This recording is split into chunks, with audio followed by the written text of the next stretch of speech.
আগের ভিডিওতে আমরা দেখেছিলাম এমওআই টেক্সট ফিল্ড কম্পোনেন্ট। এই ভিডিওতে আমরা দেখব paper component. Paper component basically হলো একটা সারফেস লেভেল কম্পোনেন্ট। যদি তুমি ওদের ডকুমেন্টেশনে যাও এবং এখানে একটু নিচে স্ক্রল করে পেপারে আসো, তো এই যে পেপার হচ্ছে বেসিক্যালি একটা কন্টেনার, যেটাতে কিনা একটা সারফেস টাইপের থাকে, যার ভেতরে আমরা বিভিন্ন কন্টেন্টগুলোকে শো করতে পারি। যেমন এই যে দেখতে পাচ্ছ একটা সারফেস ক্রিয়েট করেছে, যার ভেতরে আমরা কন্টেন্ট পরে শো করব। পেপারকে প্রথমে করে নিচ্ছি ইম্পোর্ট এবং স্ক্রিনটাকে ছোটো করে দিই। আমি এখানে ইম্পোর্ট করলাম পেপার এবং এই যে আইটেমগুলো আগের ভিডিওতে আমি ক্রিয়েট করেছিলাম টেক্সট ফিল্টার বাটন, এই দুটোকে ঢুকিয়ে দিচ্ছি পেপারের ভেতরে এবং আমার এটাকে করছি ফরম্যাট। পেপারটা আমি ভুল জায়গা থেকে ইম্পোর্ট করেছি, এটা আসবে এখান থেকে, পেপার থেকে, এই ম্যাটেরিয়াল ইউআইয়ের ভেতর থেকে, এবং এটাকে করলাম সেভ। তো সেভ করার সঙ্গে সঙ্গে তোমরা একটা জিনিস এখানে লক্ষ্য করো, একটা হালকা পেপারের মতো আইটেম বা এলিভেটেড আইটেম এখানে অ্যাড হয়ে গিয়েছে, যেখানে ব্যাকগ্রাউন্ডে একটা হালকা শ্যাডো আছে। এবং এই পেপারের ভেতরে আমি প্যাডিং দিতে পারি না, প্যাডিংয়ের কোনো প্রপস নেই। আমি এসএক্স হিসেবে এখানে প্যাডিং অ্যাড করে দিচ্ছি 10 পিক্সেল আর 20 পিক্সেল। এখন দেখো যে চারিদিক থেকে ভেতরে একটা প্যাডিং অ্যাড হয়েছে। এবার এই যে শ্যাডোটা আছে এটা আমরা কন্ট্রোল করতে পারি এলিভেশন প্রপসের মাধ্যমে। এখানে যদি দিই এলিভেশন, এটা যদি 0 করে দিই তাহলে কিন্তু শ্যাডোটা একবারে দেখাবেই না। এখন দেখো চলে গিয়েছে এলিভেশন, এবং এটাকে যদি আমি 5 করি তখন দেখো যে শ্যাডোটা কিন্তু আছে, একটু আগের থেকে অনেকটা ইনক্রিমেন্ট হয়েছে শ্যাডোটা। তো এখানে ওদের ডকুমেন্টেশন দেখতে পারো আপ টু 24 অবধি এটা সাপোর্ট করে, এবং আমি যদি এটা 24ই করে দিই তখন কিছুটা এমন দেখতে লাগবে। আর সেম জিনিস আমি কপি করে পাশেরটাতে পেস্ট করলাম নিচে, এবং এটাতে আমি 5 রাখছি। তো বুঝতেই পারছো ডিফারেন্স, উপরটা 24 এবং এটা হচ্ছে 5 এলিভেশন লেভেল। এবং তারপরে দুটো ভ্যারিয়েন্ট আছে, একটা হচ্ছে ডিফল্ট ভ্যারিয়েন্ট, যে এই মালটা হচ্ছে ডিফল্ট এবং এটাও ডিফল্ট।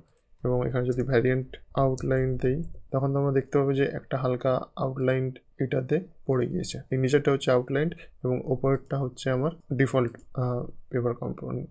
এবং তার সাথে যে কর্নারের রাউন্ডগুলো আছে সেগুলো আমরা কন্ট্রোল করতে পারি এই স্কোয়ার প্রপস দিয়ে, যেটা কিনা একটা বুলিয়ান ফিল্ড। এখানে আগে এই আইটেমগুলোকে আমি ডিলিট করি। তো ওপরেরটা হচ্ছে আমরা ডিফল্ট এলিভেটেড এবং এলিভেশন লেভেল হচ্ছে 24 এবং এটা হচ্ছে স্কোয়ার। আর নিচের মালটা হচ্ছে আউটলাইন্ড, এলিভেশন লেভেল হচ্ছে এটার 5 এবং এর জন্য স্কোয়ার হবে না, স্কোয়ার ওপরটা করে দেবো স্কোয়ার। আচ্ছা, উপরটাকে আমি করে দিচ্ছি স্কোয়ার ফলস এবং নিচেরটা হবে রাউন্ডেড, এটা করলাম স্কোয়ার ট্রু। এবার যদি এখানে আমি জুম করি তো রাউন্ডের লেভেলটা বুঝতেই পারছি, এটাতে হালকা কার্পনেস আছে এবং ওপরটা যেটাতে স্কোয়ার ট্রু আছে ওটাতে কিন্তু কোনো এজগুলো রাউন্ডেড নেই। তো এটা ছিল বেসিক্যালি পেপার কম্পোনেন্ট। নেক্সট যে কম্পোনেন্টটা হচ্ছে সেটা হচ্ছে কার্ড কম্পোনেন্ট। সেম কার্ড কম্পোনেন্টও তোমার পেপারের মতো সারফেস লেভেল কম্পোনেন্ট। ওদের ডকুমেন্টেশনে যদি যাও এখানে সারফেসের ভেতরে ওপরে আছে কার্ড। এখানে যদি ইন্ট্রোডাকশনটা পড়ো, কার্ডসও বেসিক্যালি একটা সারফেস কম্পোনেন্ট, যেটাতে আমরা বিভিন্ন টাইপের কন্টেন্ট ডিসপ্লে করতে পারি। এবং কার্ডের ভেতর কিন্তু অনেকগুলো ইনবিল্ট চাইল্ড কম্পোনেন্টও আছে। তো ফার্স্ট আমি ইম্পোর্ট করবো কার্ড, ইম্পোর্ট করলাম কার্ড, এবং কার্ডের ভেতরে আমি কিছু কন্টেন্ট দেবো যেটা কিনা এখান থেকেই কপি করে নিচ্ছি। এদের ডকুমেন্টেশন থেকে এই ধরো আমি দুটো টাইপোগ্রাফি করলাম, কপি। তো দেখতে পাচ্ছ কার্ড বেসিক্যালি কিন্তু পেপার কম্পোনেন্টের মতোই কাজ করছে। এবং এখানে ডিফল্ট প্রপস হিসেবে আমি এলিভেশন দিয়ে দিতে পারি। এলিভেশন সেম এটা পেপারের মতো কনসেপ্ট ইউজ করছে, হাইস্ট হয়তো 24। ধরো এখানে এলিভেশন দিলাম আমি 0, এলিভেশন স্পেলিংটা ভুল লিখেছি, 0 মানে কোনো শ্যাডো বা কিছু দেখতে পাবো না। এটা আমি করলাম 5, ঠিক আছে, একটা কিছু শ্যাডোর মতো দেখতে পাচ্ছি।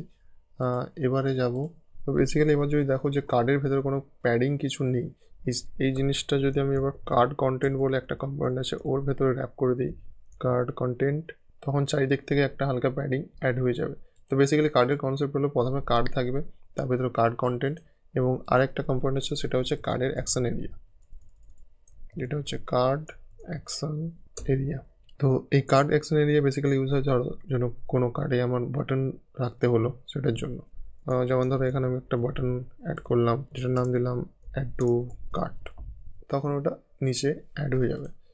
এবং এটার ভ্যারিয়েন্ট দিয়ে দিচ্ছি কন্টেন্ট এবং কালার দেব SUCC সাকসেস। এবার বলতে পারো যে এখানে ওই প্যাডিংটা নেই কেন। যদি প্যাডিং তুমি দিতে চাও এটাকে তুমি ডিরেক্ট কার্ড কন্টেন্টের ভেতরে ঢুকিয়ে দিতে পারো, তাহলে নিচে থেকে একটা প্যাডিং অ্যাড হয়ে যাবে, অথবা এটাকে কার্ড কন্টেন্টের বাইরে রাখতে পারি, কোনো অসুবিধা নেই। এবং এটা আমি বাটনের এখানেই দিয়ে দিচ্ছি ফুল উইথ। এটা ফুল উইথ হিসেবে নিয়ে নেবে এবং বাটনের এলিভেশনটাকেও অফ করে দিচ্ছি, যেটার জন্য প্রপস পাঠাতে হবে যে ডিসেবল এলিভেশন। তো এটা তো হলো কার্ড কন্টেন্ট। সেম আমি কার্ডের ভেতরে ইমেজ দেখানোর জন্য কার্ড মিডিয়া বলে একটা ইনবিল্ট এমওআই কম্পোনেন্ট আছে, এটা ইউজ করব এবং এখানে পাস করতে হবে আমাকে কোনো একটা ইমেজের সোর্স। এখানে এসআরসি এবং কোনো একটা ইমেজ আমি চুজ করে নেই, ধরো মুইয়ের এখান থেকে চুজ করে নিচ্ছি, কপি ইমেজ অ্যাড্রেস। আচ্ছা, এখানে এসআরসি হবে না, এটা প্রপস নেম হবে ইমেজ এবং এখানে কম্পোনেন্ট হিসেবে আমি দেবো ইমেজ আর অল টেক্সট। যদি ইমেজটা যখন ধরো লোড হলো না তখন এই টেক্সটটা স্পেসিফিক্যালি দেখাবে এবং একটা হাইটও আমি দিতে পারি হাইটের মাধ্যমে, হাইট প্রপসের মাধ্যমে। এটা ভুল জায়গা থেকে ইম্পোর্ট হয়েছিল, অ্যাকচুয়ালি আসবে @mui/material থেকে। তো এখন দেখতে পাচ্ছ যে ইমেজটাও আমার এখানে চলে এসছে। এবার যদি এখানে আমি হাইট দিই 140, তখন এটা অটোমেটিক্যালি অ্যাডজাস্ট হয়ে যাবে। আশা করি এখানে অবজেক্ট ফিটও আমি দিতে পারবো। এটার নাম দিলাম অবজেক্ট, ঠিক আছে। অবজেক্ট ফিট বলে কোনো নেই, যদি ওদের ডকুমেন্টেশনে যাই নিচে। তো এইভাবে আমরা কার্ড কন্টেন্ট ইউজ করলাম। তো এই ভিডিওতে আমরা কার্ড দেখলাম, কার্ড কন্টেন্ট এবং কার্ড মিডিয়া এবং তার সাথে কার্ড অ্যাকশন এরিয়া ইউজ করলাম। তো এইভাবে এই কার্ড দিয়ে আমরা বেসিক্যালি যে কোনো ডিজাইন করতেই পারি, যেমন প্রোডাক্ট কার্ড দেখানো হলো বা অনেক কিছু করতে পারি এই কার্ড দিয়ে। তো এটা হলো বেসিক্যালি কার্ড কম্পোনেন্ট ইমোয়ের। এবং নেক্সট ভিডিওতে আমরা দেখব স্কেলিটন কম্পোনেন্ট। তো এটা হলো বেসিক্যালি কার্ড কম্পোনেন্ট, যেখানে আমরা কার্ড কন্টেন্ট দেখলাম, কার্ডে কীভাবে মিডিয়া রেন্ডার করবো সেটা দেখলাম এবং সঙ্গে কার্ডের অ্যাকশন এরিয়া দেখলাম। এবং নেক্সট ভিডিওতে আমরা এবার দেখব স্কেলিটন কম্পোনেন্ট। তো ভিডিও দেখার জন্য ধন্যবাদ।